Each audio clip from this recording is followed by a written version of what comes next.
Welcome, traders, to the market update for the week ending March 11th, 2022. Thank you for joining the MTM team today and supporting us in our mission to spread the truth of trading and help you achieve consistent performance. I'm Satvik Vasam, a trader coach here at Master the Markets. This week, we're going to keep these market videos concise, so let's just dive right in to the market update and then immediately after that to the trading room performance.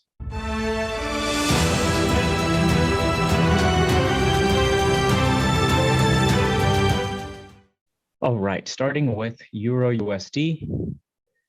No trades this week, but a bottom has been confirmed with the smart money indicator.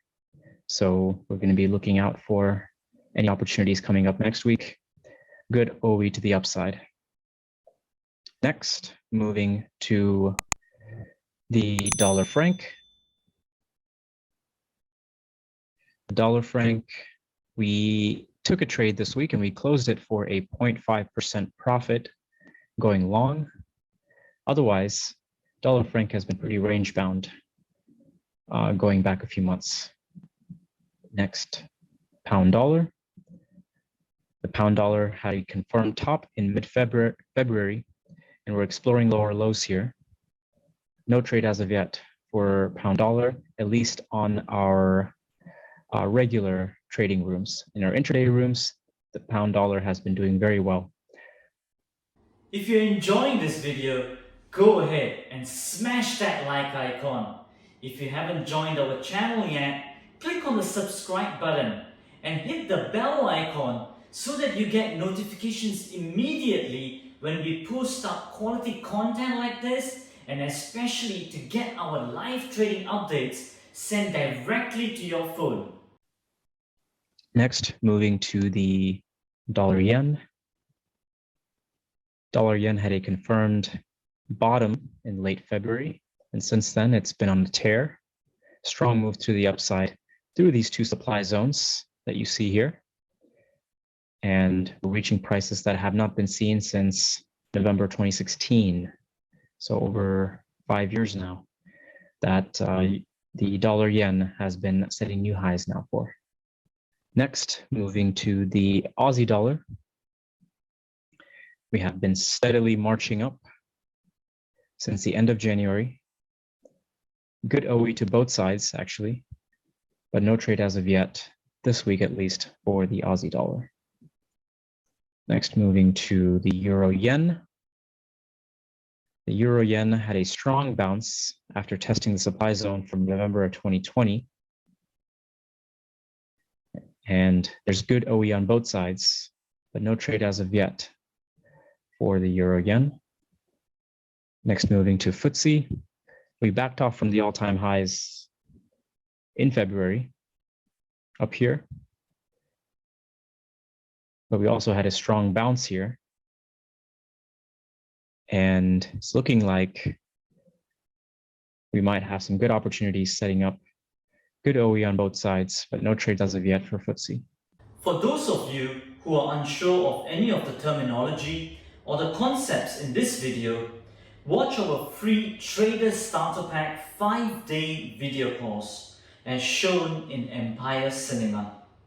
It is educational, entertaining, and covers basics and advanced content with cross-transferable principles for trading and investments.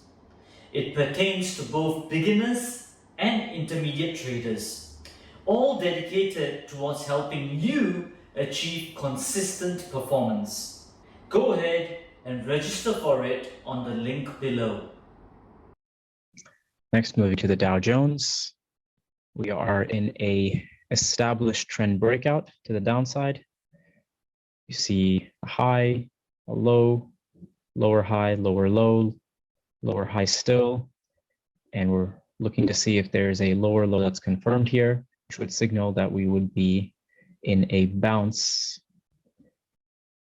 So let's see what happens with the Dow Jones. Obviously, it's been impacted quite a bit by the situation in Ukraine.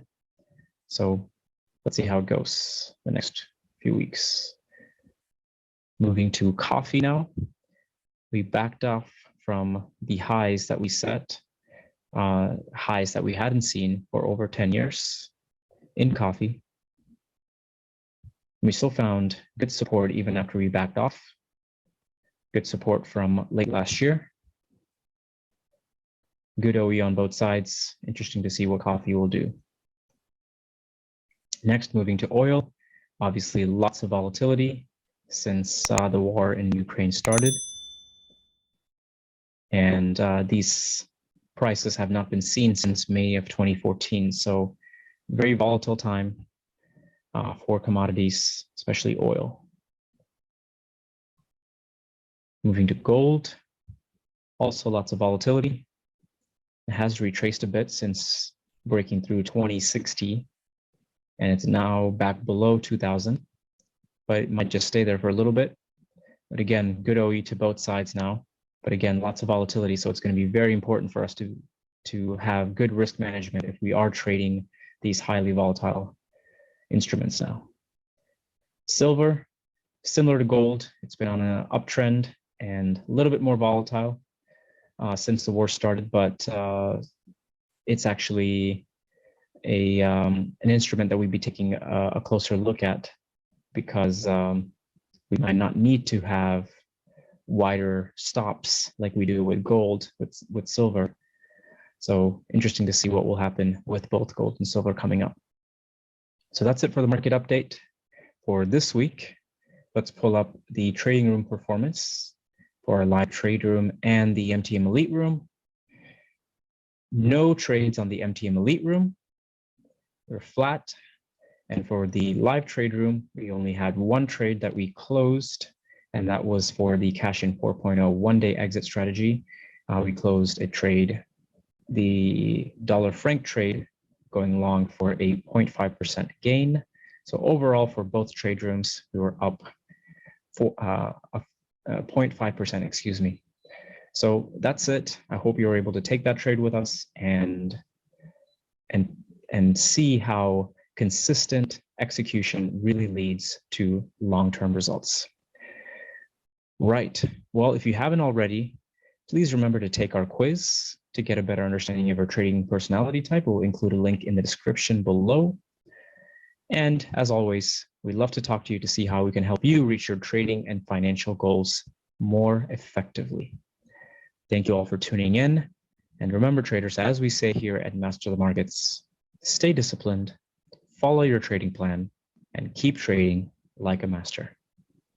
If you want to get notified every time we put a video up, especially on our live trading update videos, hit the subscribe button and turn on the bell notifications icon. This will get the YouTube algos to kick in and for you to join us in our mission to spread the truth of trading further, so that traders like you can benefit from our videos to trade like a master, achieve consistent performance, and change lives.